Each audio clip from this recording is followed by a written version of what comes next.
നമസ്കാരം. ഫുറ്റിക്ക ന്യൂസിലേക്ക് സ്വാഗതം. 2023 ജനുവരി 30-നായിരുന്നു തിരുവണ്ണാമലൈ ജില്ലയിലെ തണ്ടാരപ്പേട്ടിനടുത്തുള്ള തേൻമുടിയാനൂരിൽ ആ ചരിത്ര സംഭവം നടന്നത്. അന്ന് 100-ലധികം വരുന്ന ദളിതർ ആദ്യമായി മുത്തുമാരിയമ്മൻ ക്ഷേത്രത്തിൽ പ്രവേശിച്ചു. 80 വർഷത്തിനിടയിൽ ആദ്യ സംഭവം കൂടിയായിരുന്നു ഇത്.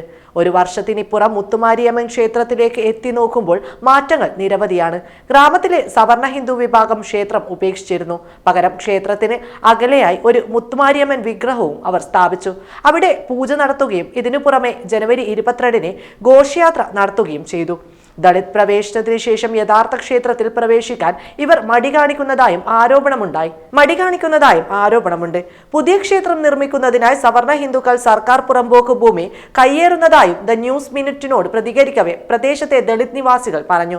ഗ്രാമത്തിലെ പൊതുവായ കുളത്തിന് സമീപം സവർണ ഹിന്ദുക്കൾ പുതിയ ക്ഷേത്രം പണിയാൻ ഒരുങ്ങുന്നുവെന്നത് വ്യക്തമാണെന്നും സമീപം നടത്തിയ പൂജകൾ ഇതിലേക്കാണ് വിരൽ ചൂണ്ടുന്നതെന്നും തേൻമുടിയാനൂരിലെ ദളിത് നേതാവ് സി മുരുകൻ ദ ന്യൂസ് മിനിറ്റിനോട് വ്യക്തമാക്കി. ഉടയാർ വിഭാഗത്തിൽ നിന്നുള്ള മുൻ പഞ്ചായത്ത് പ്രസിഡന്റ് കൂടിയായ നല്ലതമ്പിയും സവർണ ഹിന്ദുക്കളുടെ നീക്കത്തെ തള്ളിയിട്ടില്ല. പുതിയ ക്ഷേത്രം നിർമ്മിക്കുകയാണെങ്കിൽ തന്നെ അത് പട്ടയഭൂമിയിലായിരിക്കണമെന്നും പുറമ്പോക്കിലാകരുതെന്നും നല്ലതമ്പി പറഞ്ഞു. മുത്തുമാരിയമ്മൻ ക്ഷേത്രത്തിൽ പ്രവേശിക്കുന്നതിന് സവർണ ഹിന്ദുക്കൾക്ക് വിലക്കൊന്നുമില്ലെന്നും ദളിത് പ്രവേശത്തിന് ശേഷമാണ് ഇത്തരം നിലപാടിലേക്ക് അവർ കടന്നതെന്നും നല്ലതമ്പി ചൂണ്ടിക്കാണിച്ചു. കുളത്തിന് സമീപം പൊങ്കൽ ആഘോഷങ്ങൾക്ക് മാത്രമാണ് അനുമതിയെന്നും ക്ഷേത്ര നിർമ്മാണത്തിന് അനുവാദമില്ലെന്നും തണ്ടാരപ്പേട്ട് തഹസിൽദാർ അബ്ദുൾ റഹീം വ്യക്തമാക്കിയിട്ടുണ്ട്. കഴിഞ്ഞ 30 വർഷമായി മുത്തുമാരിയമ്മൻ ക്ഷേത്രത്തിന്റെ നിയന്ത്രണം Tamil Nadu Hindu religions and charitable endowment ഡിപ്പാർട്ട്മെന്റിന്റെ കീഴിലാണ്. ദളിത് പ്രവേശന സമയത്ത് ഉടയാർ, അകമുടയാർ, റെഡ്ഡി, നായിഡു, ചെട്ടിയാർ, വന്നിയാർ തുടങ്ങിയ വിഭാഗത്തിൽ നിന്നുള്ളവർ ക്ഷേത്രത്തിന് പുറത്ത് പ്രതിഷേധം നടത്തിയിരുന്നു.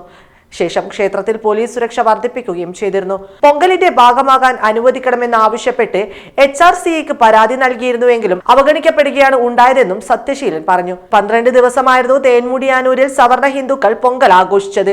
ഗ്രാമത്തിൽ 10 വിഭാഗം ഉള്ളതിനാൽ ഓരോ ദിവസവും ഓരോ വിഭാഗങ്ങളുടെ ചടങ്ങുകളായിരുന്നു നടന്നു വന്നിരുന്നത്.